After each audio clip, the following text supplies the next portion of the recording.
for tonight's discussion. It's going to be a very easygoing kind of style. It's like, hey, Darth is going to open with a flexible opening statement for, however long he needs to make his case. And then Shannon, after that, we're basically just going to go into open discussion in which Shannon will be asking kind of questions to be sure she's like understood it right, as well as kind of saying like, oh, well, what about this perspective? So if anybody, I got to tell you, folks, Shannon is, if anybody's diplomatic, it's Shannon. Nobody's better than Shannon, I can tell you that. So it's going to be... I'm so tired. By the way, you guys, I'm so thankful because I have to say thanks to Shannon. She honestly helped us out. I don't deserve it. So thank you. I screwed up. I told Red Venture it would be tomorrow. I told Darth it would be tonight. And then it was like, oh, wait, no, I've screwed this up. And Red's like, I can't do it tonight. And so I was like, Shannon, can you bail us out? We're in trouble. And she said, fine, I'll help you. So I am so... That tone of voice. No. That was the exact tone of voice. I was typing just like that. I made that part up. But we're so thankful. So with that, I want to say thanks again to our speakers for being here. Thank you guys both for being here. It's a pleasure to have you. Thanks. Oh, thank you. You betcha. So Darth, with that, we will set the clock for a 10 minutes, roughly 10 minutes. But as you said, you don't have to use all 10 minutes, and the floor is all yours. No, I'll need 60 seconds. The triune God of the Christian scriptures, who exists, who created this world, has revealed himself through natural revelation, all of creation. The heavens declare the glory of God, Psalm 14, Romans 1. And he is the necessary preconditions for all viability of facts and intelligibility of facts, and the denial of which leads to complete metaphysical collapse and unintelligibility, absurdity. Gosh, that's it. You got it. Well, thank you very much. And with that, we will launch right into open discussion.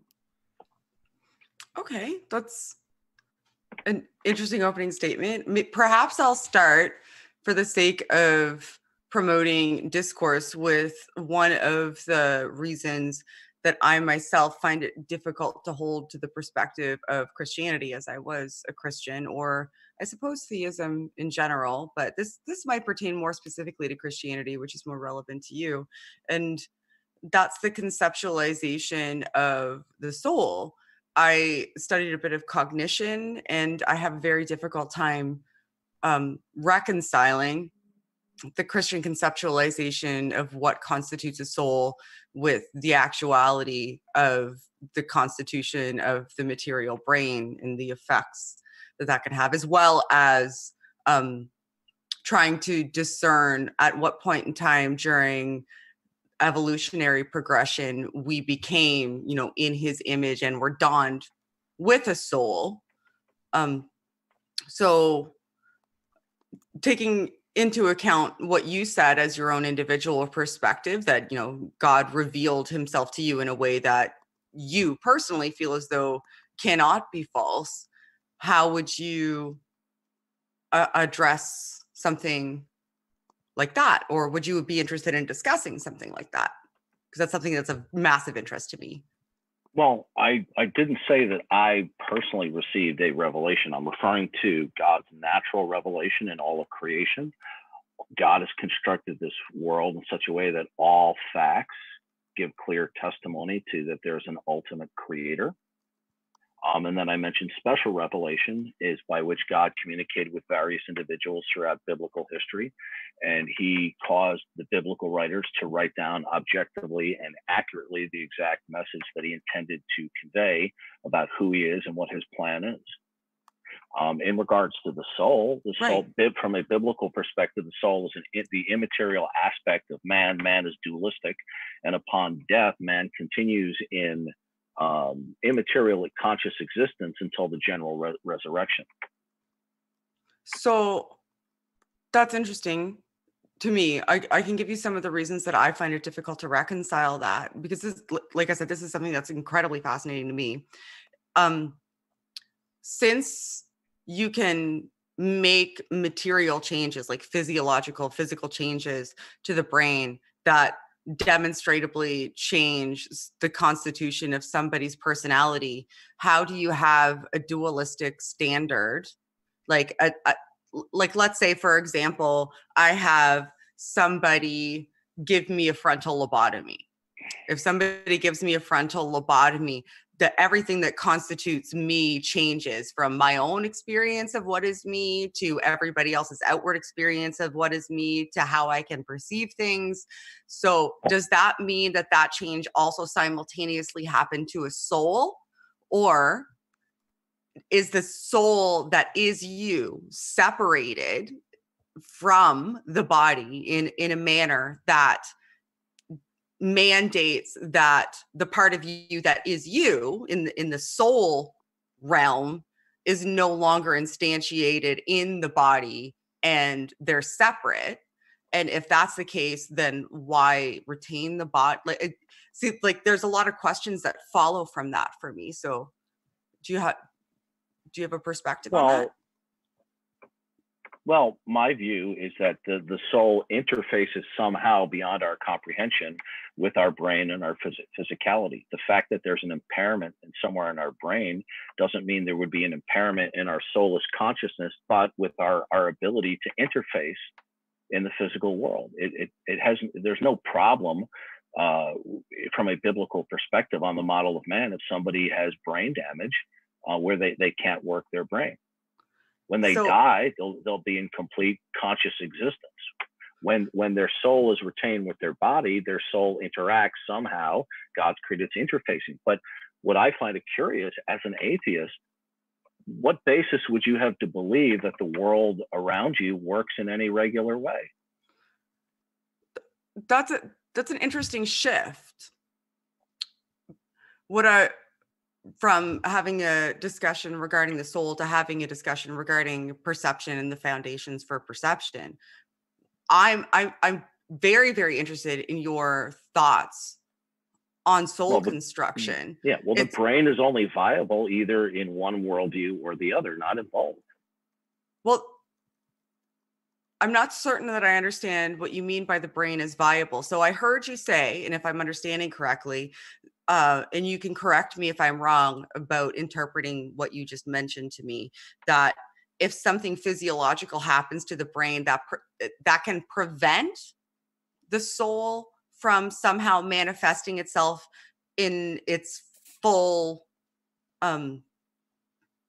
embodiment. So in the Christian worldview, I can have physical impairment that's either permanent or temporary that does not allow my soulishness, my soulish consciousness to function insofar as I can't do so physically. Like if I had a severe flu or I'm coming back out of anesthesia, whereas a frontal lobotomy would be on the extreme end of it. There's no problem for this in the Christian worldview. So I want to make sure I'm understanding you fully and accurately. So are you saying that you can make physiological changes that affect the soul? So if I had a full frontal lobotomy, that changes the soul? Or are you saying that if I have a full frontal lobotomy, the soul remains the same, even though the physical instantiation of the soul is different? Oh, I would believe so, because we have indication from Scripture that people are fully conscious when they die, when they go on and await Judgment Day.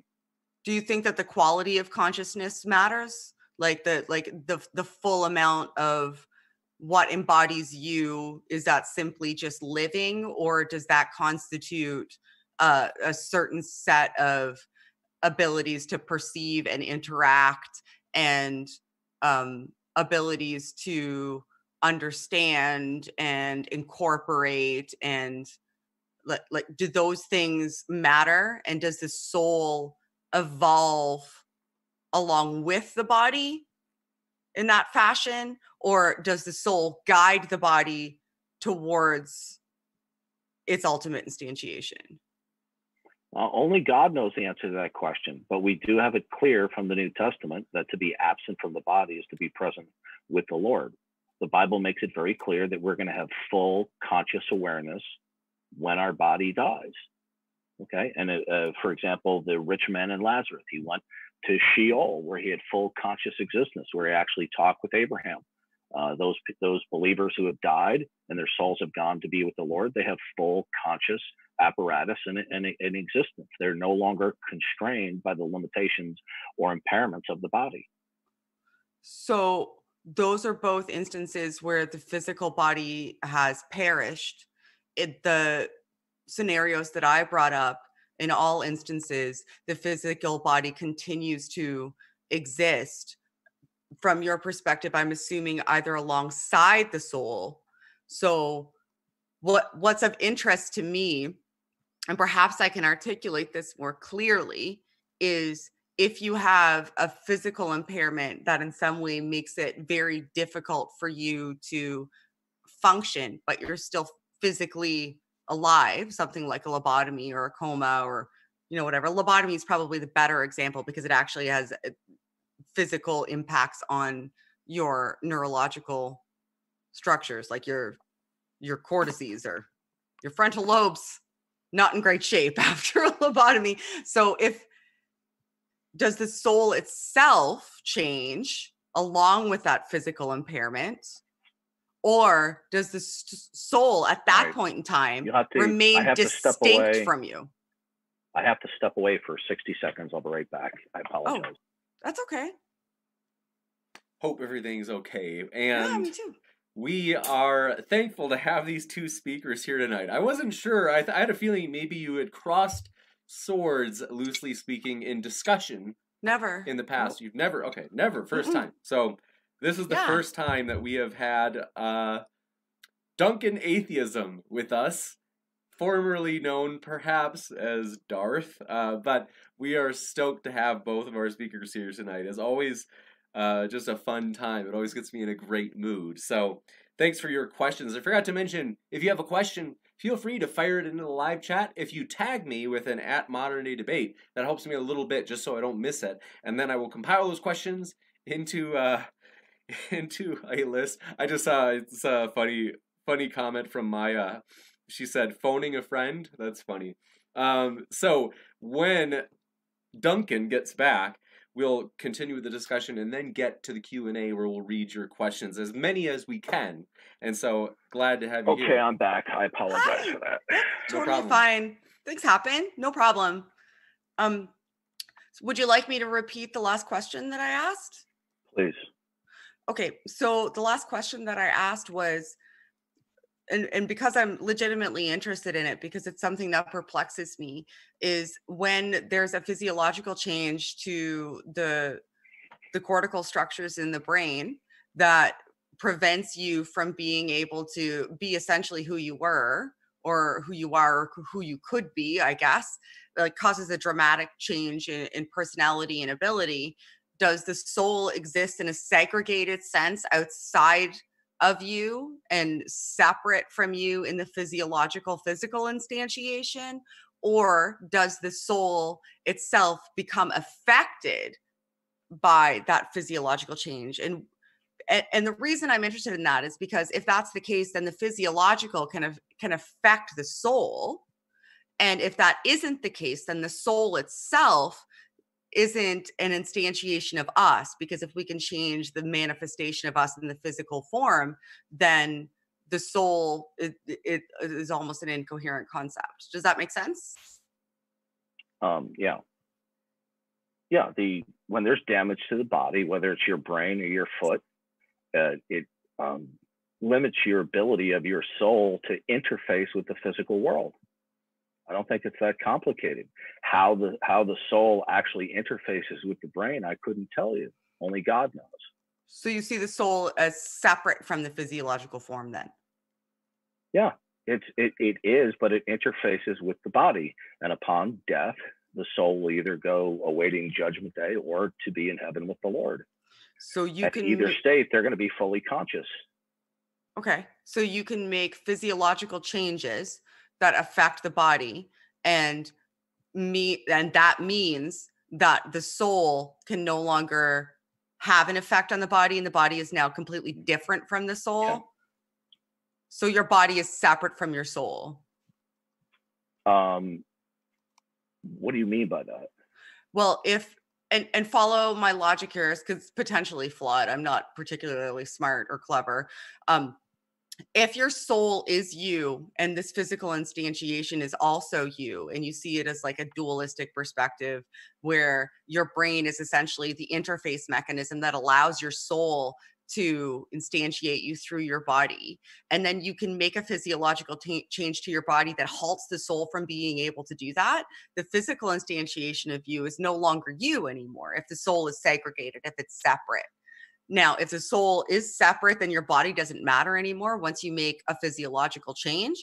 And the drastic physiological changes make sense. But then how do you account for the smaller physiological changes? So how do you account for learning something and those physiological changes in your brain changing the constitution of your soul? So either the soul has influence on your brain, or the brain influences the soul. And I don't see how it can go both ways until it's not convenient. That's not something that I'm concerned with. You're not concerned about your soul? No, I'm not concerned about the precise mechanism of how the soul and the brain and physicality interface. Why aren't you concerned with that? I'm not, because that's in God's purview of understanding, not mine. But you told me that earlier that you had revelation regarding truth that came directly from God in a way that you could that it was absolutely had to be true.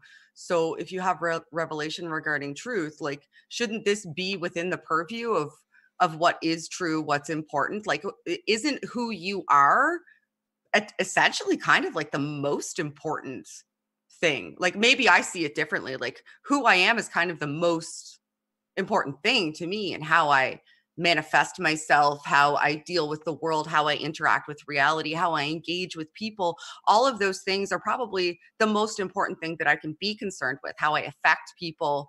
And if my soul is what makes me, and there's a way that I can make physiological changes to myself that divorce me from my soul, that seems an important thing to ponder upon. If you're concerned with your ultimate salvation and your actions lead to your ultimate salvation, then you being divorced from your soul could lead you to instantiating actions that lead you to no longer being, up for ultimate salvation. Like, you could disqualify yourself from salvation, but be divorced from your soul. So how can I be responsible for my actions and my salvation if potentially I had a physiological change that divorced myself from my soul? God will not hold you accountable for those areas that you're not culpable. What he does hold you accountable for is what he has made you know. For example, there will be people who will not be held accountable on Judgment Day who were born severely brain damaged. Okay? Now, how God deals with them in eternity, it would be within his prerogative or purview. The point I'm trying to make to you is God does not give us all the details of the mechanism of what we call man, both body and soul. You want answers that are not explicitly given in Scripture. Well, certainly, absolutely. I want answers, just generally speaking, irrespective of whether they're explicitly given in Scripture, especially if you're concerned with Scripture. And one of the things you're concerned with is salvation, and you're admitting to the fact that there can be physiological changes that divorce you from a soul. Then you have to recognize that there's a spectrum of physiological changes that takes place, and you have to recognize the line. It would be very, very important to say, is the line a lobotomy? Is the line some sort of head trauma? Is the line, what does all of this have to do with worldviews? The topic that was going to be on was atheism versus Christianity. Are you taking the opposing point of view, or are you just intrigued about the nature of man and biblical theology? Well, if Christianity is true, then the soul is real. That's one of the linchpins. And salvation is the most important component of Christianity, I would imagine, or at least one of the most important components of Christianity. And if you can't be culpable of your actions at a certain point, you need to determine what that point is. That should be of absolute and paramount importance. So that's one of the reasons that I am no longer a Christian, is because I couldn't find that point. And as a Christian, I'm assuming that it would be it would behoove you and be important to you to explain to me why I should be a Christian. And if that's the linchpin of my deconversion, it would be absolutely imperative that you be able to articulate this to me if you would like me to be a Christian, which I think is one of the mandates. Well, what I'd like to know from you is, since you are no longer a Christian, then you hold to the falsity of Christianity. Is that correct? I hold to the fact that it's difficult for me to buy into Christianity. I can't say with any degree of certainty that it's absolutely false, but I can articulate to you the reasons why I find it difficult to hold to and don't hold to it myself. Okay. And I did just do that. Okay. But I feel as though we're deflecting from that. So you don't, I'm not deflecting it. I'm not deflecting at all. This is strictly on topic. Right? Sure. Okay. You want to believe that you're no longer a Christian. Well, if you do not affirm and assert that the Christian God is, and he is the necessary precondition for all facts, then your position entails its denial, whether you realize that or not. You're then operating from a different worldview. So since you're not operating from a Christian worldview for the viability and intelligibility facts, what worldview are you operating from? So I'm assuming that you're not interested in helping me reconcile my objection. You have nothing to object to in your non-Christian worldview. You have no foundation to stand upon. If you do, I'd like to hear it. Now, I answered your question several times about what I believed about the soul and the body, and I explained to you that there's a lot about where the soul interfaces with the body that is not specified in Scripture. Now, you want to go beyond what Scripture says.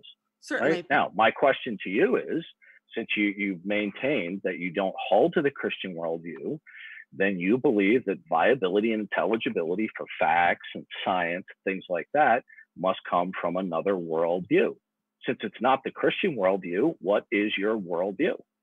I'm not ultimately concerned with the foundation for facts. I think that if you could reconcile that for me, then you're entirely I could even evade. You said you're going to start off the show, be very polite and cordial. You're being entirely evasive to my question.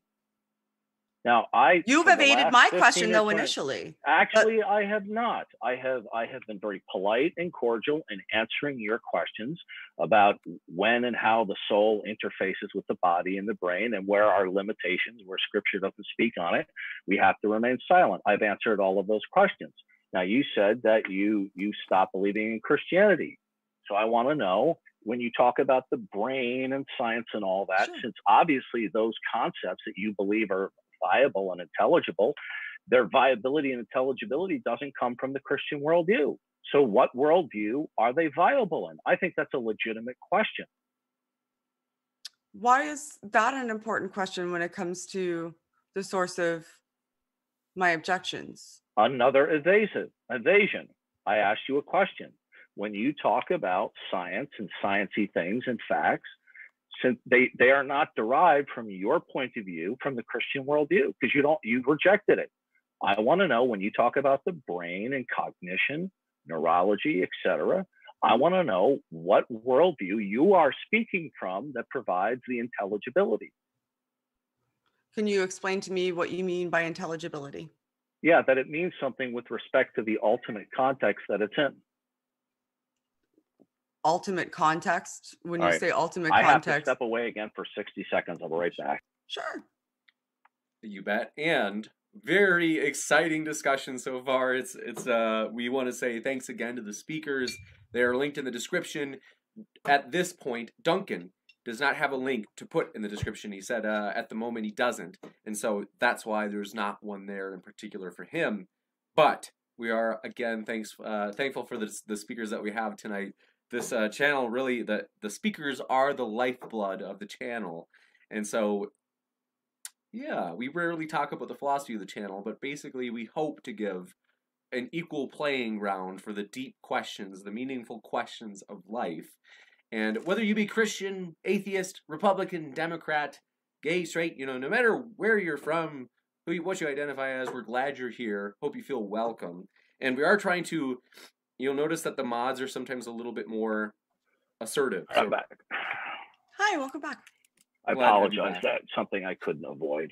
Okay, No so problem. what I'd like to know is, since you have made it clear that you no longer accept the Christian worldview, how does the concept of brain and neurology and cognition, how is that intelligible in your worldview? What is your worldview and how does it provide for that? Yeah, and I asked you what you meant by intelligible, and I can't remember your response. Do you mind repeating it? Yeah, intelligibility for a fact or a proposition is that it means something in its wider and ultimate context.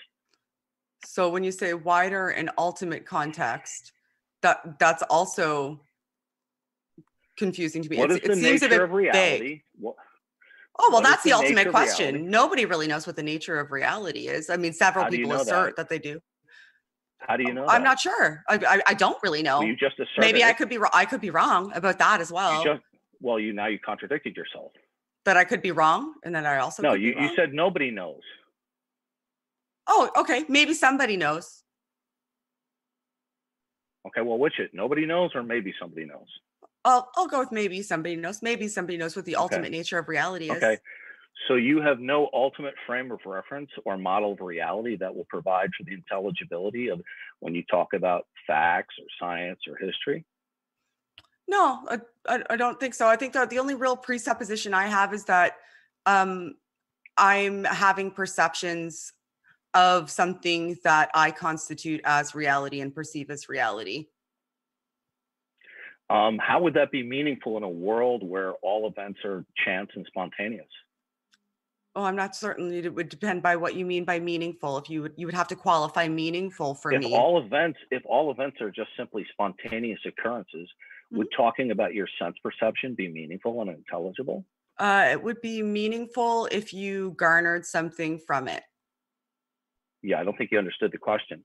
In a world where all events are simply spontaneous and not the result of causal succession and laws of nature, why would invoking sense perception be meaningful in a chance world?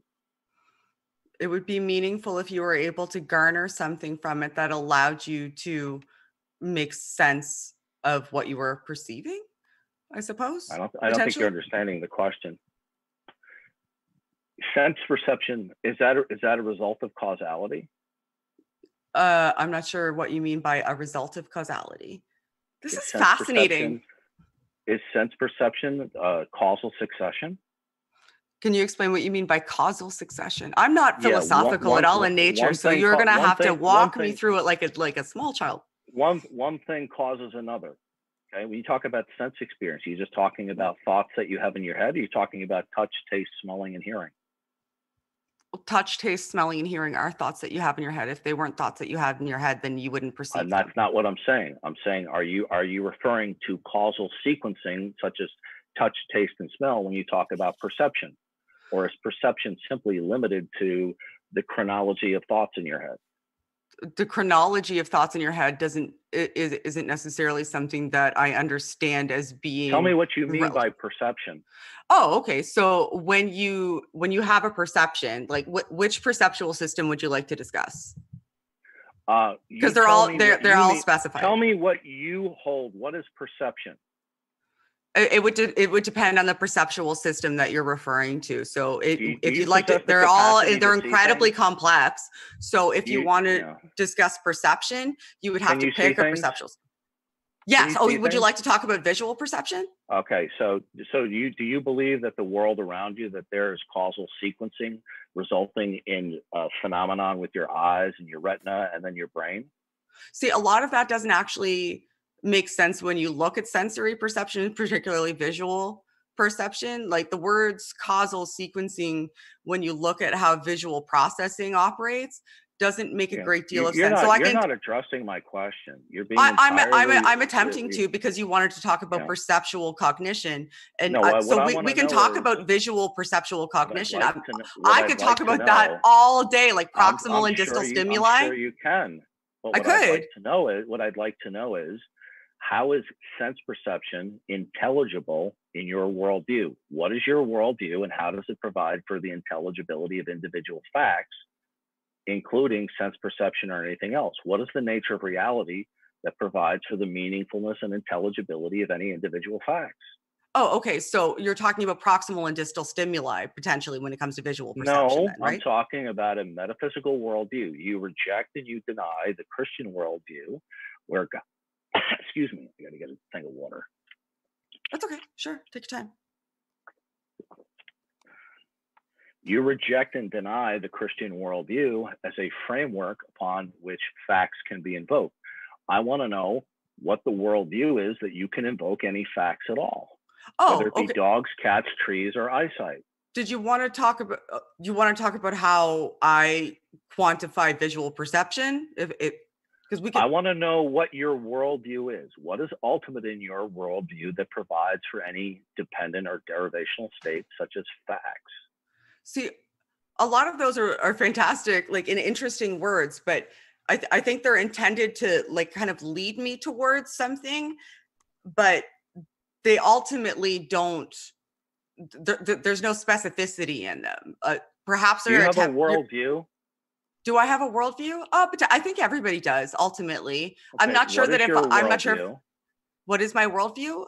I don't think anybody can fully articulate a worldview, like to fully articulate how you perceive and enact your self, like your perception of yourself in reality, to be able to articulate that in a concise and succinct format. Do you believe in causality and laws of nature? Can you explain to me what you mean by causality, and then I'll happily answer it. That there's a cause and effect relationship in the chronology of events, and among those chronology of events, there are regularities and continuity. So are you saying causality means that like cause and effect? Like if I hold up this chapstick, like I'm interacting with it? It's really simple. Did you eat dinner tonight? Yes. Why? Because I was hungry.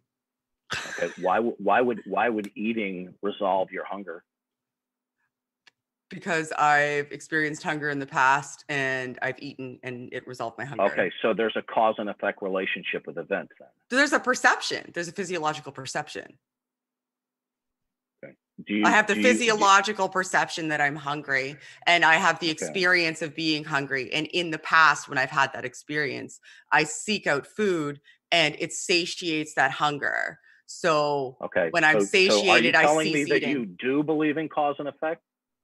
I'm telling you that in this particular instance, in the example that you've used, the way I would justify eating would be that I've had previous experiences. Do you believe in cause and effect? Do I believe in cause and effect? Yes. I believe that we have perceptions and that there are keep on invoking perception. I think you're being entirely being evasive and filibustering. Well, let's just 1 sec, just to be sure that we get like the full explanation from Shannon for what she's like, her perspective in particular. Let's just let it go to the point where she's like, has a period on the statement. This is what's intriguing to me. So I was very, very excited to come in here and have a conversation, but I don't actually feel as though that's your ultimate motivation. When we initially started talking, you mentioned your perspective, and I brought up the soul because I was legitimately interested in having a dialogue about it. And I feel as though, even though there's questions ultimately that I had previously that weren't answered in regard to that topic, it was ultimately shifted. And this could be wrong, but this is my perspective of the conversation and how I'm feeling about how it's going, is that you have been attempting to elicit a specific response set from me in order to lead me in a certain direction that allows you the opportunity to have a planned response set ready. So it's not really a conversation. It's you continuously either interrupting me or asking follow-up questions that could potentially lead me towards a designated answer that you're ready for, so that you have another available response set that leads you to your ultimate conclusion of this conversation, which was potentially predetermined before we went in. Did you have a predetermined conclusion before we went in of how you wanted this conversation to go, or were you legitimately interested in having a dialogue with me about the things that I think? I'm interested in having a dialogue on the show. I was invited on here to discuss Christianity versus atheism. Were you given that information? I was asked if I wanted to come on and have a conversation with you.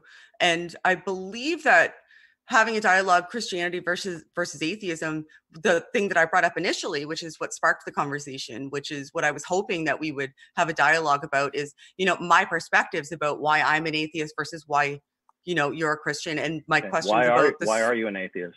You're doing it again. This is fascinating. I feel as though you're... Yeah, don't listen, Shannon, I consider that entirely rude and passive aggressive.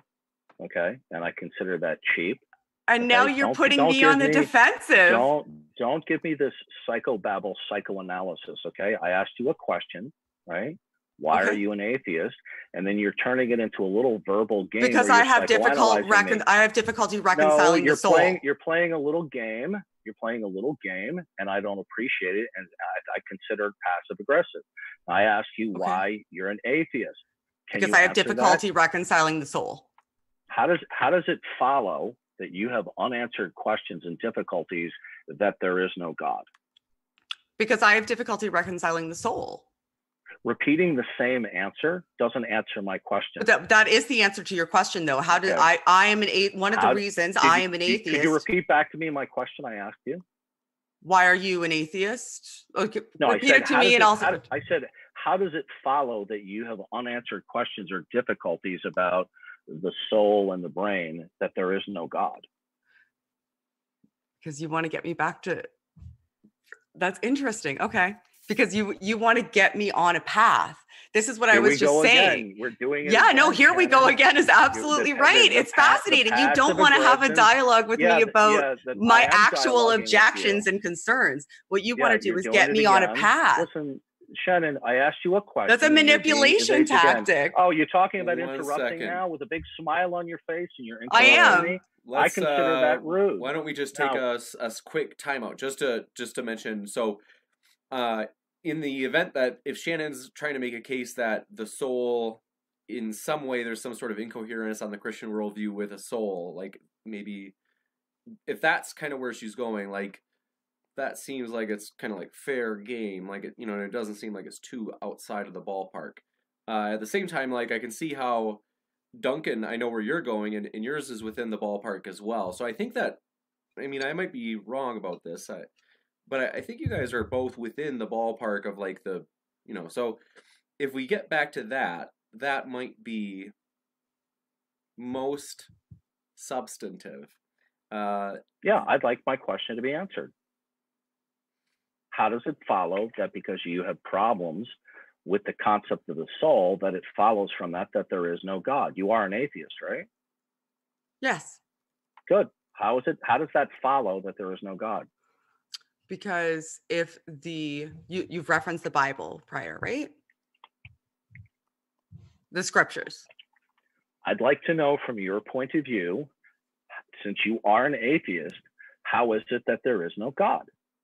Because if there is a God, there should be a soul, because that's a concept from the scriptures. And I don't believe it's plausible. How does it follow that if there's an ultimacy of reality that possesses personality, and we call that God, that there would be any state of affairs from your point of view? If I assume that God is the foundation for logic and that the scriptures are true. I didn't mention the scriptures. I asked you, how does it follow that if there's a God, you would necessarily understand the nature of a soul? Why wouldn't you talk about the scriptures if it's the Christian God? I am, but right now I'm inquiring about your atheism and its intelligibility. Okay. Now, what I want to know from you is your position is that there is no God. So basically you're telling me, and you correct me if I'm wrong, that there is no God because you don't understand how a soul might interact with a body. Now, here's the question. How is it that there is no God? How is it that there is no God? Because one of the tenets of the God that I'm speaking about that was dictated by him was that we would have a soul.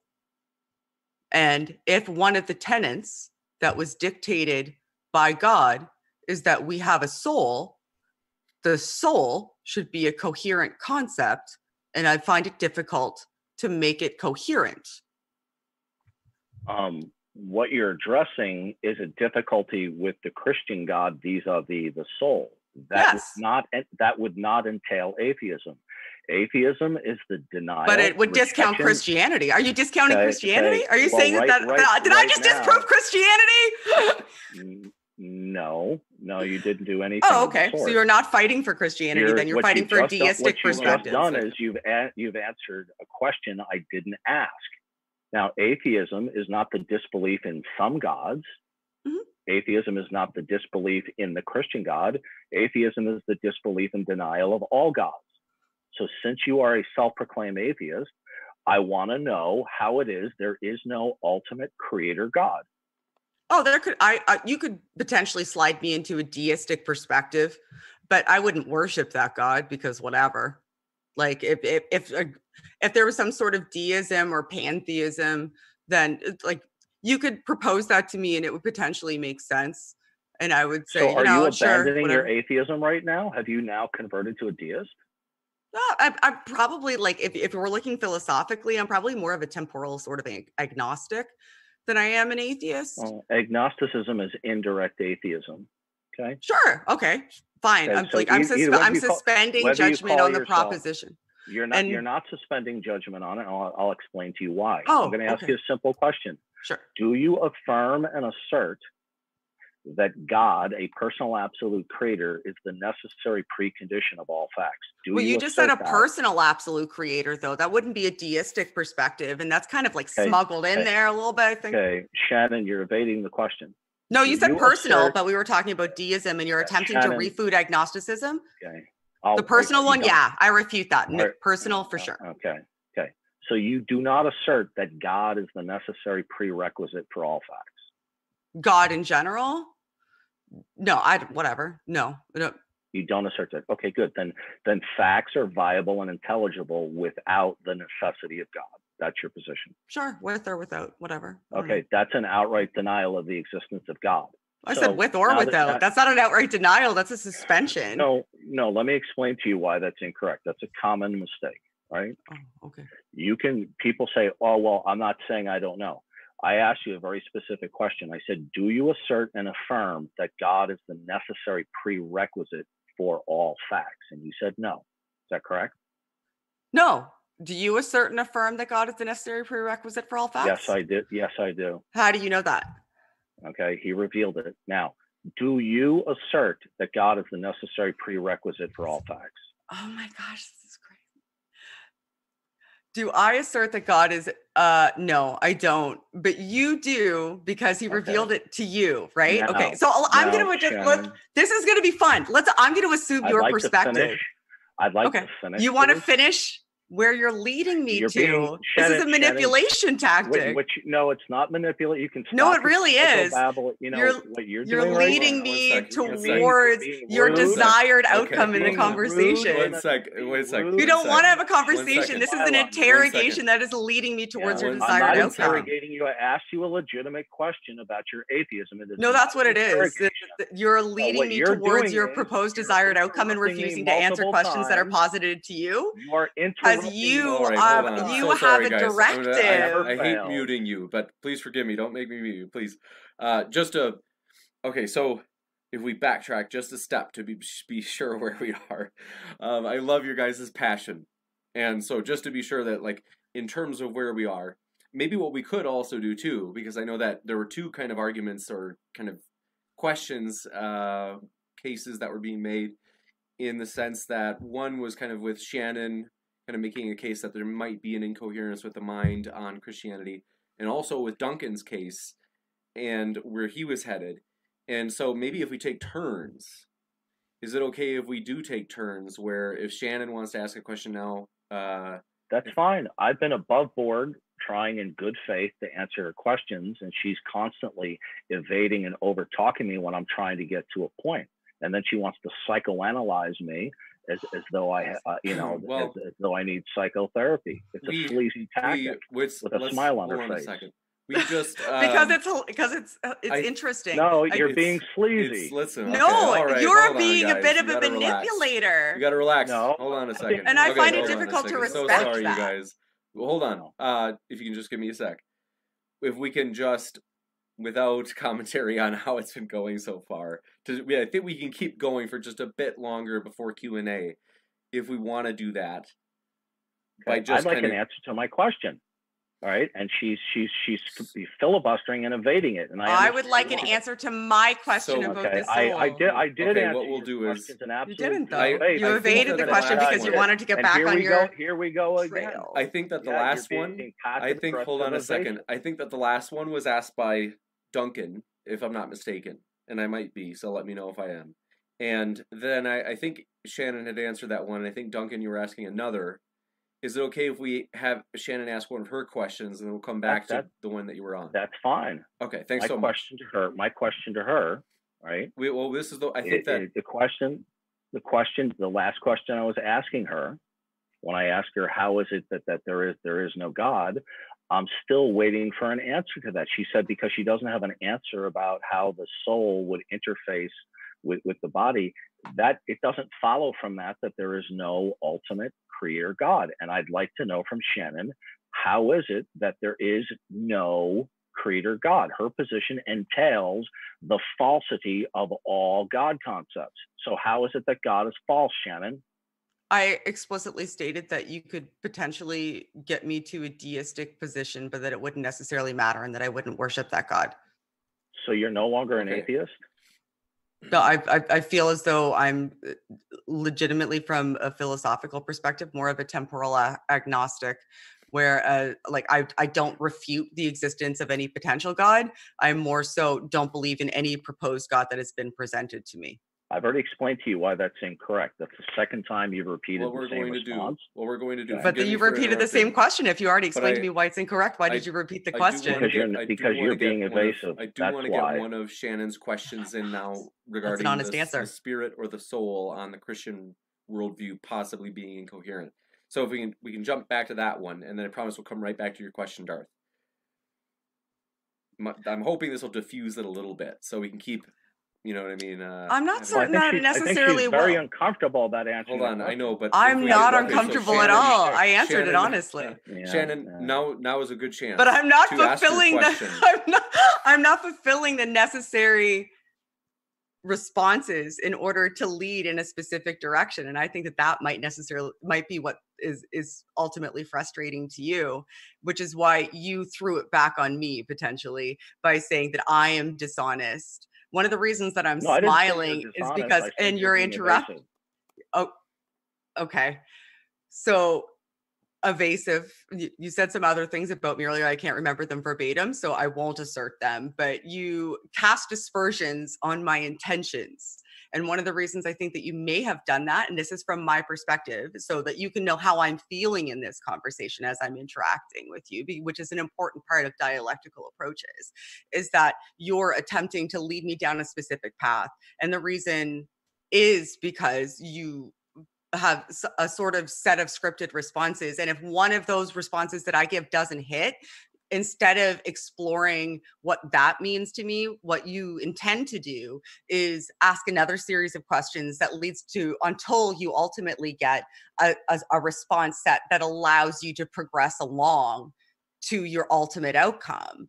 And that is a little bit frustrating and potentially a manipulation tactic that is something that while you're calling me evasive, I've actually answered your questions honestly in so much as I understand them as coherent to me. Okay, and when I asked for clarification, you've called me evasive, but that was actually just me asking for clarification so that I can ensure that I'm answering them honestly. So now we're clear how you feel. So do you now affirm there is a God? No, I don't affirm that there is a God. Okay, then your position entails the falsity of God.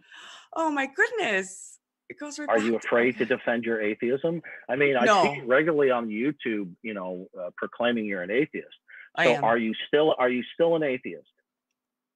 Yes, I would say colloquially, yes, but philosophically, I'm more of a temporal agnostic. Okay, well, I explained to you that that's incorrect, okay, because you do not affirm and assert that God is the necessary prerequisite for facts. That non-assertion is an indirect denial. Are you aware of that? Fascinating phrasing. Are you aware of that? Affirms that what you just stated is ultimately correct, and that my response are you aware of it? Wow, your dialectic approach is really, really fascinating. Like your choices, like when you say, "Are you aware of that?" You're affirming what I just said is accurate. Are you aware that I was no, because it wasn't really a question. It was a veiled assertion. Which is really, really fast. Okay, so could you ask me the same question without "Are you aware of that" at the end as an actual question? Stop with the shtick, Shannon. You can stop with the. You think I have a shtick? That's amazing. Okay, you guys have some natural. Hold on, 1 second. You guys have. Hold on, 1 second. All right. You want to do the psychoanalysis? 1 second. That's so cool. Hold on, you guys. You think I have 1 second. All you want, like a schoolgirl, but you're being. I'm just like a schoolgirl, just like a silly schoolgirl. Okay. I don't know why you're bothering with me. Well, listen, God is a worldview, okay, where it's the creator-creation distinction. If you do not affirm it, then you deny it. There's no escaping this, okay? Either you affirm that the ultimacy of reality is a personal creator, or you are deriving intelligibility without that. You keep smuggling in personal. You keep smuggling in personal. That's an interesting word choice too. Does anybody ever dissect your word choices? Like they're very calculated. It's actually really, really interesting because you keep smuggling in personal, and you also say things at the end of your, like when you're talking to people, you say, "Do you understand that?" or "You don't understand that." And those are very explicit choices in dialectic approaches. So that you can make sure that your position entails the falsity of God. Does your position entail the falsity of God?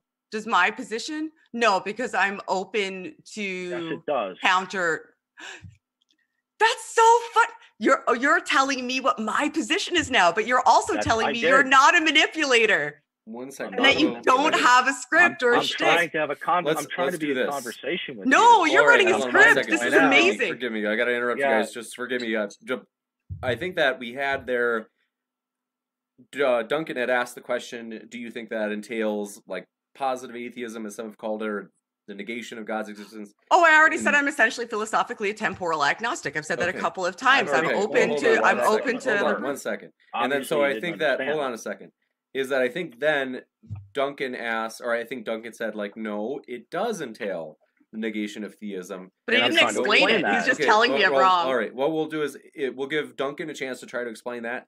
And then we don't have too much time before we go to the Q&A, because I want to say thanks again to both of our speakers for being willing to go late with us tonight. It is very late. And it is. It would have been more productive if we didn't have the psychoanalysis shtick and performance. We've got no, it's not even psychoanalysis. It's dialectic approach analysis. It's just really a fascinating concept. Yeah. It really is fascinating. Okay, let's see. What we can do is go ahead and being rude with a smile on your face doesn't cut it, Shannon. What we'll do is, I can't see what your face looks like, so there's that. But I'm not being rude. You are. No, you are. You're being manipulative, which is de facto more rude. More psychobabble. Okay, what we'll do is if Darth asking you questions about your position. Duncan, no, you can say whatever you like about me. You're attempting to manipulate me in a conversation. So your assertions regarding my intentions actually are of no consequence to me. I hate to do this. Forgive me. I muted both of you. Sorry about that. Just for a second, so now would be a good chance, Duncan, if you want to ask the question regarding, if you want to explain how Shannon's position actually leads to a negation of theism, this is a perfect chance, because otherwise I understand your concern about the way the discussion is going or has gone. Fair enough. Well, that's what I've been attempting to do. Okay, we'll give you a shot right now. She wants to do her psychoanalysis. So, okay, well, hold on. All right. Ready Okay, for it. God is a worldview. It entails the creator-creation distinction, sometimes referred as the creator-creature distinction. You will be either operating from that foundation or you will deny it as a worldview. Okay, whatever worldview and its ultimacy and its dependent states that you do not accept, then you deny it in virtue of the law of excluded middle. If you do not affirm that God is the necessary precondition of all facts, which is a worldview, then you are operating from another worldview where the necessary precondition of facts is not God. There's no third alternative. You cannot be indifferent or claim ignorance. That's why I asked you the question, do you assert that God is the necessary precondition of all facts? And you said no. So that means that your position entails that facts can be viable and intelligible without necessitating referencing God as the precondition. That position entails the falsity of God. Whether you realize it or not, whether you want to admit it or not, your position entails the falsity of God. You understand? Do you understand? Do you accept what I said? I don't accept what you said. I heard what you said. Good. Give me a rebuttal. All right, what we're going to do is we'll give Shannon a rebuttal, and then we will probably go into the Q&A, and we've survived it unscathed. So This is go ahead, fun. Shan. This is fun. I like this. I feel as though even if I accepted everything that you said, it still wouldn't have a foundation, because the only foundation I have to go on is that it was revealed to you in a manner in which that it has to be true. And that's essentially just you saying it was revealed to you in a manner in which it was true, which is subject to your own individual perceptions, and perceptions are fallible, including your own, whether you want to acknowledge it or not. So why should I trust your perceptions? I didn't hear a rebuttal. Do you want to try again? Oh my goodness. But you, I'm rude. What we'll this do is so much fun. Let's do this every day. What we will do is you guys, like I said, this is fascinating. We are going to go into the Q&A. I asked you for a rebuttal, and you did not give me a rebuttal. We're going to go into the Q&A. Oh, wow. Thanks for everybody's questions, and also thanks for the speakers. I just appreciate them for being here. They're getting in the hot seat, and so we appreciate them, and especially them staying up so late for this debate. So yeah, it is late. Next up, so we'll try to fly through as many of these questions as we can. We appreciate all of your questions. Brian Stevens, thanks for yours. He said, what reason does Darth give for an unconditional, non-dependent entity being a metaphysical necessity? What reason do I give? Well, the only reason that could be given is that ultimacy, that metaphysical absolute, would have to be personal, rational, and reveal itself, and including having other properties and attributes such as the Christian God, being omniscient, omnipotent, and always truth revealing. Without that basic property set along with others, there would be no way of knowing, attaining, or even accounting for anything would be ultimate. And one would simply be left in a position that contingency is ultimate. And therefore, you wouldn't be able to have intelligibility for any facts whatsoever if contingency is ultimate, rather than identifying and accounting for that which is ultimate that provides for contingency. Thank you very much. Next up, try to cruise through these. Flamio, thanks for your super chat. They said, DD, when will you do a Bible study with Kent Hovind? A Bible study? I'm not friends with Kent Hovind. Gotcha. I know of him, but I'm not friends with him. Gotcha. Thanks so much. Steven Steen, thanks for your sick super chat. He says, James is looking hot from B. Arthur. That's, thanks for that. That guy. That. Nasty guy. Look out for him, folks. Nasty. I'm sorry, Wilson. Thanks for your super chat. He said, how much for James to moderate shirtless? Oh, come on. What is with you guys? No. Man, I will never. All of you sickos. All right. Thanks for your super chat. Let's see. I'm sorry, Wilson. Thanks for that. And then Duke Bonanza, thanks for your super chat. They said, I love Duke. Hi, Duke. They said, is the soul created at conception, or does it pre-exist the body? If it's the former, what's the link to physical procreation? I think that's that question's not answered in Scripture. You'll have to repent and become a Christian. Turn to Jesus Christ, and when you get to heaven, God will be able to answer that question. This is funny. Gotcha. Thanks very much. Next up, appreciate your super chat, Lukewarm Lettuce. They said, DA's description of the soul has me picturing scenes from Alien at the moment. Yeah, it's weird, right? Gotcha. Sigifredo Sarabia, thanks for your super chat as well. They said, at two psychologist students here, is there not belief in consciousness or mind that can't be measured by science, but is real? If you can't measure it yet, I believes in it in psychology. He's soul exempt. Shannon, I don't that understand. must be for you. I don't understand what that says. Like the mind body problem, like the hard problem of consciousness is that what they're talking about? They said if you can't measure it yet one believes in it, why is a soul exempt? Okay, so I screwed it up the first time. Sorry about that. So James, get it together. It said, is there not belief in consciousness or mind that can't be measured by science but is, quote, real? If you can't measure it yet, one believes in it. If you can't measure it yet, one believes in it. Why is the soul exempt? Why is the soul exempt? I'm still not certain I understand the question. So why is there not belief in it? Are they saying if consciousness is something that exists, like they are talking about like the hard problem, like consciousness exists, and like we could talk about this for hours. I love the hard problem. It's like, why does a confluence of atoms like instantiate consciousness, but yet an individual atom isn't conscious, and like an aggregate of chemicals has an emergent property of consciousness, but just the chemicals individually, like if you take one serotonin like molecule out of the brain, that it's not going to have consciousness. But if you have all of them there, they have an interaction that elicits consciousness, like the hard problem. So if consciousness gets an exemption for existing, why does the soul not get an exemption as existing? And I think the answer to that might be, to me, that the two are essentially conflated together. So most people, if you believe in a soul, see the soul as consciousness. So it wouldn't get an exemption because they're seen as one and the same.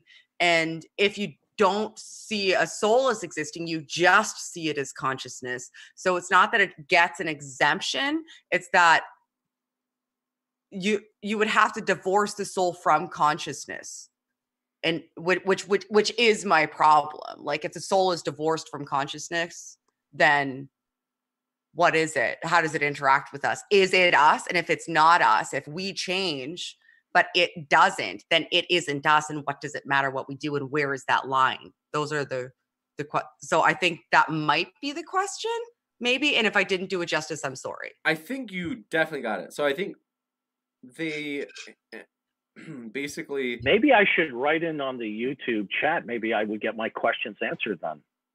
Oh, very sassy. Okay. So if they were about the soul that I brought up, then sure. So I think, hold on a second. What if they were about the script you wanted me on? All right, 1 second. The topic of the show was atheism and Christianity. We will go. That's broad as hell. Hold on a second. I guess you didn't get the memo, did you? Question. I didn't. I only got notification 3 hours ago I was even going to be here. We've got a question for Darth, or for Duncan. Sigifredo Sarabia, thanks for your super chat. They said, Duncan, the Bible states God created man and gave breath to man to become a living soul in Genesis 2:7. How can man be a quote-unquote living soul versus your view in which man has a soul? Well, that's just the descriptors that God gave to it in Genesis. There's no conflict with those two ideas. Gotcha. Thanks for your answer and that question. Next up, Flamio, thanks for your question and super chat. They said, Shannon, what's the difference between a mind and a soul? I think I kind of answered that in the last one, is that I think that the two get conflated. And ultimately, like, if you don't believe in a soul, you just see consciousness as the same thing. And many other people label consciousness as the soul. And if you're not labeling them the same, then that's where the interesting questions come in. Like, that's where I have problems. So I really don't know what the difference is, and no one's had good answers for me that helps me to reconcile what the answer might be. Your worldview has no answers for anything. Gosh. Yes, you're right. My worldview is incoherent, and that's why. Well, what is your worldview, Shannon? Oh, I'd like cheesecake. I don't know. What Next, is it? No, how does your worldview just try to get through as many framework questions for the intelligibility of facts? Do you have an answer to that question, Shannon? Through as many questions as we can. Speed of Sound, thanks for your super chat. They said, question for Darth. When did he quit beating? And this is, I think they're trying to get at the idea that a question can be like a complex question where it has information embedded in it that the recipient would not grant. So they say, question for Darth, when did he quit beating his wife? And so I think that they're trying to argue or suggest, Darth, that you had used questions like complex questions that had information embedded in them that the recipient would not grant. Well, I didn't hear any objections from Shannon. All I heard was double talk, psychoanalysis, psychobabble, and filibustering. So she didn't object that there were some unstated premises or implicit premises that were otherwise objectionable. All I got was nonstop laughing, giggling, smiling, and evasiveness. Darth wins, I lose because I didn't follow the script. So I automatically lose. The issue is if not I don't follow the script, I lose. If I do follow the script. I asked you a legitimate question about your and I answered all of them as best as they could be understood when they were coherent. Talking me, carrying on giggling and laughing like a schoolgirl does not make you look good. Okay? I don't look good. That's fine. Your performance here tonight was a train wreck. Let's go to the next question. You win.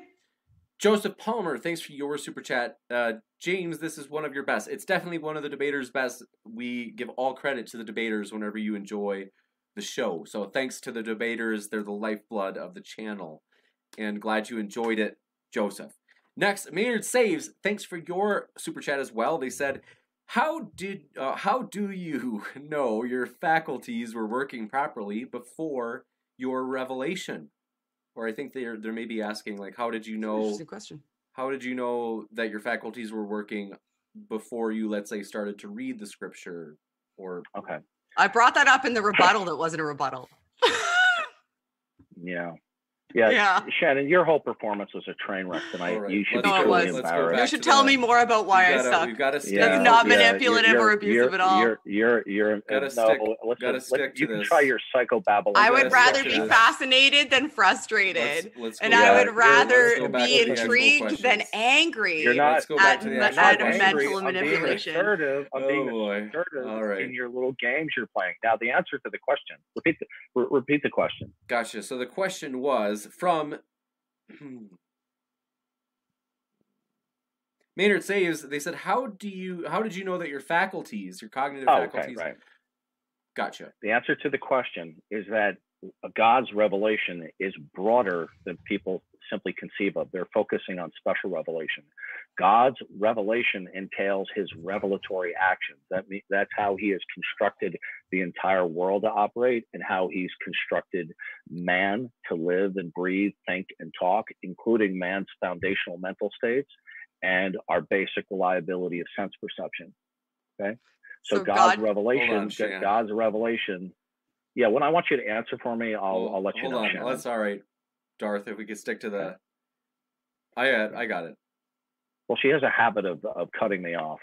So the reason how I can know anything at all are through God's revelatory actions in creation, including my foundational mental states. Gotcha. Thanks so much. Next up, appreciate That's so crazy, though, because that's saying the reason that I can know that God's revelatory states are true is because I'm capable of knowing his revelatory states are true.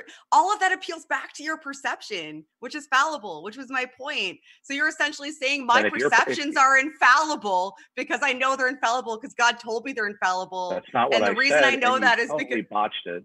You've totally I did. You're botched right. I what I've suck. said. I'm sorry. I'm so Okay. bad So at if this. you're going to talk about fallibility, then how can you trust that you have correctly processed through your perception? So you've just screwed yourself. Oh, you can't. Your perception's garbage. Okay. Like I wanted to talk about visual perception. It's crap. Then there's no way.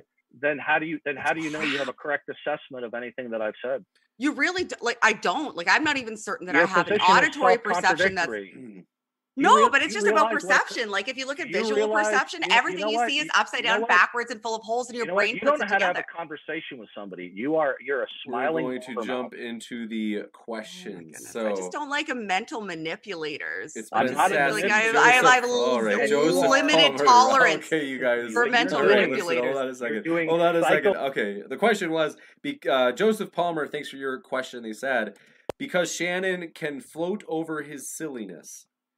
You can respond to that if you'd like, Duncan. But you don't have to. Well, she's been entirely evasive. No, I meant the super chat. Okay. I don't know if you read the message. I just read the question. No, I'm not looking at it right now. I just psychobabble and I don't know what I'm talking about. I read it. They had said, all right, I'll go to the next one. Thanks for that, Joseph. Mothra J Disco, thanks for your super chat. They said, Shannon Q is peak. Miss me with that BS and love it.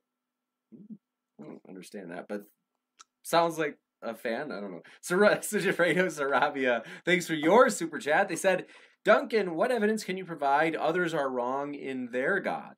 Why is a blue Krishna on earth myth versus Jesus identifying God as God? Identifying God as why is it that Krishna is false, but Jesus is real? Well, first of all, Krishna is only a manifestation of a Brahman. In Hinduism, all is God, one is all is one. Hinduism is incoherent because the ultimacy of reality is in its oneness. Therefore, any distinctions are an illusion. Therefore, you can't make any distinctions in Hinduism. Excuse me. How do I know all these other religions are wrong? Because human intelligibility is going to require an ultimate framework. The ultimacy of reality is going to have to possess the property set that only belongs and is instantiated in the Christian God, including his omniscience, his omnipotence, his always truth revealing, and his plan of history, and his salvific plan, including his triune nature. Deny one or more of the triune God's essential properties, and you will not have ontological grounds for human intelligibility. Gotcha. Next up, thanks for your super chat from Mothra J Disco says, trans rights are human rights. We appreciate you being here, Mothra. And if you are trans, we're glad you're here. We hope you feel welcome. Florida man, this isn't psychobabble, not even close, dude. Oh, thank you. I think it's psychobabble on full display. Gotcha. Next up. She couldn't answer the question, so she has to go to psychoanalysis. Next up. I did answer the questions, but I can do both. You were almost entirely. And psychoanalysis sucks, but like I'm not a Freudian. Like I'm not a big fan of Freudian analytics. You that loosely, not so strictly. Like when you say psychoanalytics, you understand that the perspective of psychoanalytics is a specifically Freudian perspective, and I was using it loosely. And perceptual cognition specifically. Well, no, when you use it, but there is really no. Okay, it's okay. Sorry, doesn't matter. Psychoanalysis can be used formally or loosely, Shannon, and you know that. Well, psychoanalytics is a very specific. Okay, that's fine. You guys have true friend chemistry. Michael W. Roble, thanks for your super chat. They said, "Is Duncan aware that Shannon is a psychologist, so it's not psychobabble; it's actually psychological observations?" It makes no difference to me that she has a degree in psychology. She was still employing a tactic of psychobabble in order to evade my simple and fair questions about her worldview. I was pointing completely straight. I'm talking, okay? Yeah, you are. I would appreciate that you not overtalk me for the umpteenth time as a diversionary tactic. You're quite rude. Now, I was completely transparent throughout the conversation with her questions toward me about my worldview, how it relates vis-a-vis to the soul or the body. When it came time for me asking questions about her worldview, she then immediately went into her little shtick of psychoanalysis and psychobabble, trying to evade my simple questions about her atheism. Then when I questioned her about her atheism, oh, I'm not an atheist anymore. I'm some kind of a deist. Gotcha. Next. That's not what I said. No, I want to respond to that. No. I want to respond to that. Actually, I didn't say I'm not. I said colloquially I'm an atheist, but you could easily get me to a deist position, I think, and ultimately philosophically, I think I'm more of a temporal agnostic.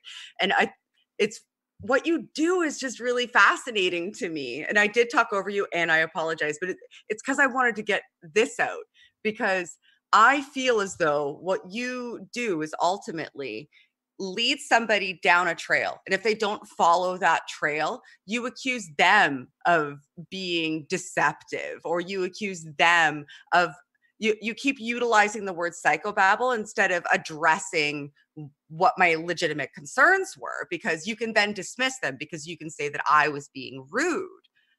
This is more psychobabble. Yes. See, that's the thing. Like so you can't get away from your psychoanalysis. No, you can't get away from the fact that you ultimately have a script that you want to follow. And I wouldn't adhere to the practice of following that script.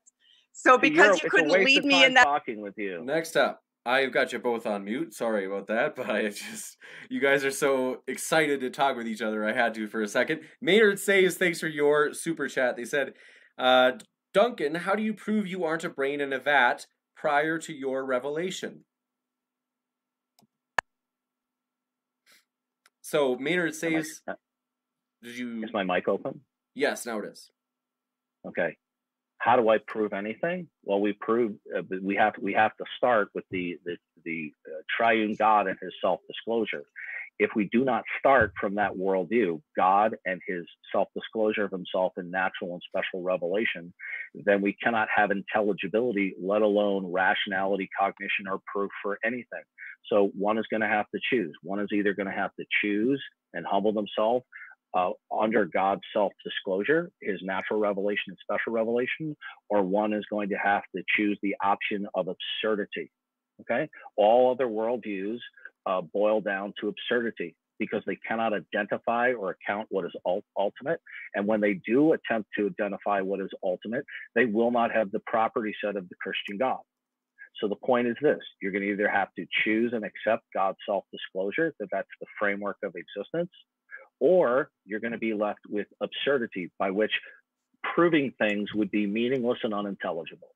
Gotcha. Next up, really quick, Angry Roach, thanks for your super chat. They said to Shannon, G-Man needs another picture for his green screen. Stop it. Gotcha. I don't know what that means. Subtracted, thanks for your super chat. They said, hey Duncan, if God exists outside of reality, that means he's independent from reality. How does God ground the nature of reality? That seems self-refuting. That's what they're saying. Yeah, read the question again. I want to make sure I understand them. You bet. They said if God exists outside of reality, that means he's independent of it. And if he is independent of it, then how does God ground the nature of reality? He says that's self-refuting. No, he doesn't understand. I wish he was here. And I could ask him some clarifying questions. What does he mean by reality? Does he mean the set of all entities that exist? Is he using the word reality as an abstract object or a concrete object? I mean, his question is really not that clear. God himself is independent of anything else that is not God, meaning that he does not derive from it. He does not depend upon it, but everything else depends upon God. Gotcha. That's a standard biblical definition of God's aseity. Gotcha. Next up, thanks so much for your super chat, John Rapp. They said, literal Bible, Adam from clay, but Eve from a rib. I'm not sure I think they're just asking if you believe in a literal Bible or if they're kind of using... I hold to a literal account of Genesis. And if you don't hold to a literal account of Genesis, in my view, you will be denying the Christian worldview. If you deny the Christian worldview, you will have no worldview to actually attest and account for as a foundation for human intelligibility. Gotcha. Thanks so much. Next up, thanks for your super chat from Sickly Gibbo. They said, why would God have personality or emotions when they have no use in the absence of others? Was God predetermined? Oh, okay. Yeah, so I think they're saying, like, why have emotions if there's no others that exist? They said, was God predetermined to create life to give the aspects use? I'll answer no insofar as I understand the question, but God, in the biblical God, the triune God, is one God, one being, one essence, but God is multi-personal. His oneness and his manyness, or his unity and diversity, have equal ultimacy. So we have three persons within the Godhead who are co-equal and co-eternal. So the God of the Bible can be personal sans creation or logically prior to creation. Gotcha. Thanks for that. Next up, Maynard Saves, thanks for your super chat. They said, thank you, Shannon. They must have liked your response to the last You're one. welcome. Gotcha. I don't know what I did, but you're welcome. I think that was, do I remember right? That was, they sent the last super chat that you, about G-Man and your green screen. Must be a drag fan too, because that's where, oh gosh. Oh, G-Man. Gotcha. G-Man may be out there watching. You never know. Hi, G-Man. Next up, thanks for your super chat. Move of 10. Appreciate it. They said, DD, gotta make sure I pronounce this right. Parthenogenetic offspring are always XX, but Jesus clearly identified as a man. How do you reconcile this with your opposition to trans people? How do I reconcile my opposition to trans people? It's very simple. God only created two kinds of humans, male or female. That's it. Gotcha. Shannon sounds triggered. That's okay. Don't be upset, Shannon, because in your worldview, you have no basis for science. I have a basis for compassion, and I have a compassion is an unintelligible concept. Trans people are legitimate and valid, and we're not. Where does that ethical imperative derive from? Next Shannon? up, really quick, before we get down move on before I lose my shit. Go ahead. New road. Okay, well, you already have subtracted. Thanks for your question. No, I haven't. Subtracted. We appreciate your super chat. They said, "Can you give a coherent definition of God?" I think that'd be for you, Darth. A coherent definition of God. Well, I'll give a brief definition of God. It can never be exhaustive because only God can know himself exhaustively. But God is an unembodied mind who is eternal without beginning, absolute, unconditionally non-dependent, and the creator and sustainer of all things that begin. In addition to that, he's omnipotent, omniscient, always truth revealing, holy, righteous, just, and so on. I could go on, but that's the briefest definition. Gotcha. Thanks for your super chat from Stupid Whore Energy, as she likes to call herself. She said, Duncan, would you be open to formally debating Jack Angstreich? The answer is no. Jack is what I consider somebody who has mental and spiritual problems, who's an internet stalker. You better cut it out right. You better cut it out right now, or I'll pound you. I hit the wrong button on the soundboard. I'm sorry, guys. Okay, next up. Thanks for your super chat. I'm a big dumb animal. Okay, Speed of Sound. Thanks for your super chat. They said, Shannon, you are now the God I believe in. You nailed this guy tonight. You have a fan out there. And hi, Speed of Sound. That's. I wasn't looking to nail anybody. I'm just legitimately. The smile was because I enjoy fascinating nuances of dialectics. I guess he likes train wrecks. Next. Okay, you guys are so sassy. See, like that! Like, that's moderately abusive behavior. It's meant to embed in me that I should be questioning myself because maybe something went wrong or abusive behavior because I categorized your whole debate demeanor as a train wreck. That's abusive. Oh no, there's more than that. We could spend. I need a little bit more time. Snowflake? I did miss one. Hold on. See, like that. Like, that's so it. Like, it really is. Gotcha. Here we go. More with the psychobabble. Yeah, right, hold on. psychobabble Just for a second. days. Excuse me, I have a few more All day, questions every if you day. don't mind. A few more questions. Maynard says, thanks for your super chat. They said, Darth, explain how the Trinity is coherent. The Trinity is coherent because God reveals to us that his oneness and his manyness, his unity and diversity have equal ultimacy. If one does not accept God's self-disclosure of his Trinitarian nature, that his unity and diversity have equal ultimacy, if you reject that, then you're going to have to answer the question, what is the nature of reality or the universe? Is its ultimacy in its oneness or in its manyness? Is its ultimacy in its unity or diversity? And whichever one you choose, how do you derive intelligibility of that, from that? You won't be able to. So the God's unity and diversity are coherent. We may not be able to comprehend it exhaustively because we'd be God, but the non-acceptance of God's unity and diversity and being reflected in creation will result catastrophically in metaphysical incoherence about the universe.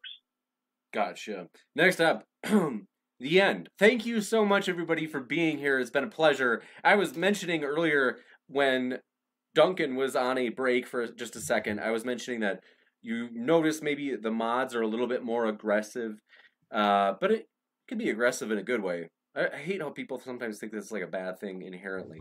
What I want to ask is, if you guys, what we're trying to do is we still want to keep this very laissez-faire attitude with the live chat in terms of only bringing the hammer down on hate speech.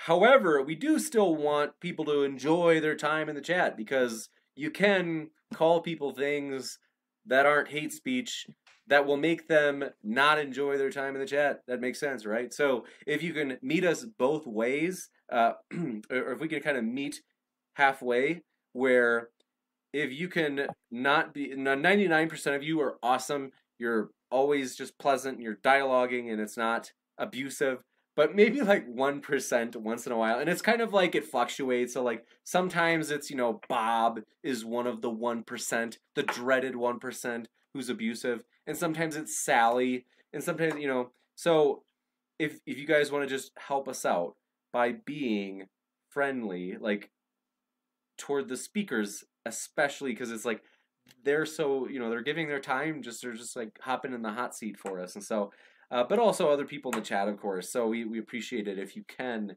be as welcoming as possible.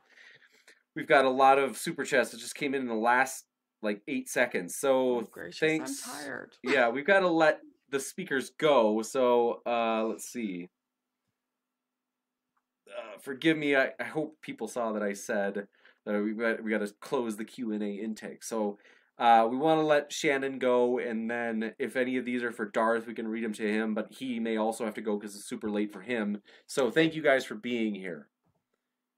Thank you. Am I supposed to? I can stay for additional questions if you want. I do. I'm really sorry. It's 20 to 1 and I've been up since 5 a.m. because I was coaching soccer this morning for the community. So I'm really sorry. Thank you for having a conversation with me. I know it was contentious. And I know you don't particularly like me very much after, but it was fascinating. So I appreciate it. And perhaps we can talk. I don't dislike you personally. I dislike your antics on the show here today. I think you were rude and invasive and sleazy. Interesting.